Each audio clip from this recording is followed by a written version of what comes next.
जी doctor भाई रणदीप सिंह परिहार साहब, आप बीजेपी एक सीनियर लीडर हैं और सबसे पहले तो मैं कहूँगा कि आप देश में जैसे वन नेशन वन इलेक्शन होने जा रहा है, हो सकता है पार्लियामेंट में बिल पास भी हो जाए, तो देश हित में आप इसको कैसा देखते हैं? इसका कोई फ़ायदा है या लॉस है, क्या है? देखिए जी, जो फिलासफी है वन नेशन की फिलासफी को आपने देखा है कि 15 अगस्त 1947 के बाद किस तरह वन नेशन की तरफ ये देश ने प्रगति की है, और इसमें श्यामा प्रसाद मुखर्जी ने अपनी कुर्बानी देकर जो जम्मू कश्मीर में एंट्री सिस्टम होता था, वो उसको परमिट सिस्टम लेना पड़ता था आने जाने के लिए, उसको रद्द करवाया। अपनी कुर्बानी का नतीजा है कि आज जम्मू कश्मीर में वो परमिट सिस्टम ख़त्म हुआ, और उसकी ही तर्ज पर आगे बढ़ते हुए आरएसएस, जनसंघ, विश्व हिंदू परिषद, जितने भी सनातन से जुड़े लोग हैं, संस्थाएं हैं, उनकी ये एक विचारधारा रही थी कि धारा 370 को तोड़ा जाए, 35A को तोड़ा जाए, और जम्मू कश्मीर को भी हिंदुस्तान की तरह, अन्य रियासतों की तरह इसकी भी प्रगति हो।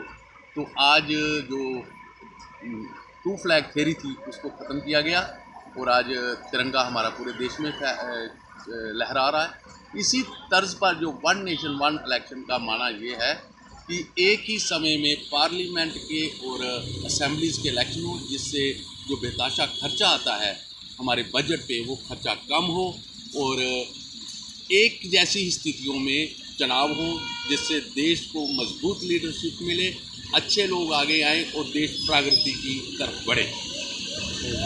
एक दूसरा इशू चल रहा है आजकल, सरकार करने जा रही है और मुझे लगता है कि पार्लियामेंट में वो कर लेंगे बिल्कुल, क्योंकि मेजॉरिटी वाली सरकार है।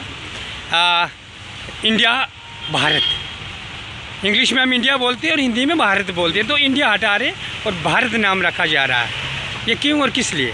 देखिए जी, हटा नहीं रहे हैं, ये गलतफहमी है। लोग इसको दूसरे एंगल से जो अपोजिशन ले रही है, भारत का नाम भारत ही है, ये पुराना नाम है, और अगर हम इतिहास के पन्नों को पलट कर देखें तो कभी इसी भारत को जम्बू द्वीप भी कहा गया।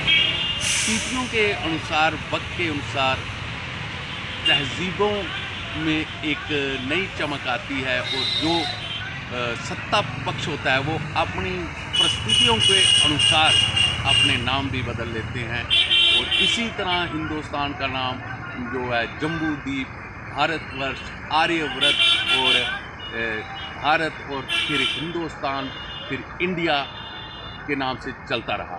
तो बात ये है कि आज देश की जो सत्ता जो है वो सनातनियों के हाथ में है, तो ये सनातनियों का ये अपनी परिस्थितियां हैं कि वो इसे भारत के नाम को फ्रंट मोड पे लाना चाहती हैं। तो इसमें क्या आपत्ति है?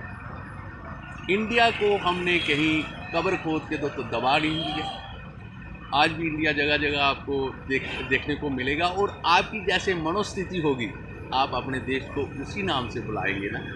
तो विपक्ष कहीं चिंतित तो नहीं हो रहा है, इसलिए विपक्ष चिंतित ज़रूर है, क्योंकि वो इंडिया का नाम रख के मोदी जी को हटाना चाहते हैं, और आज मोदी जी भारत को जो उसका नाम है, पुराना नाम है, उस नाम को आगे लाना चाहते हैं, किसी के नाम को मिटाना नहीं चाहते। अब किसी ने हमारा नाम रख दिया इंडिया, अगर आपको सूट करता है तो आप इंडिया ही कहेंगे, लेकिन जो सनातनी हैं जो वो तो भारत ही कहेंगे।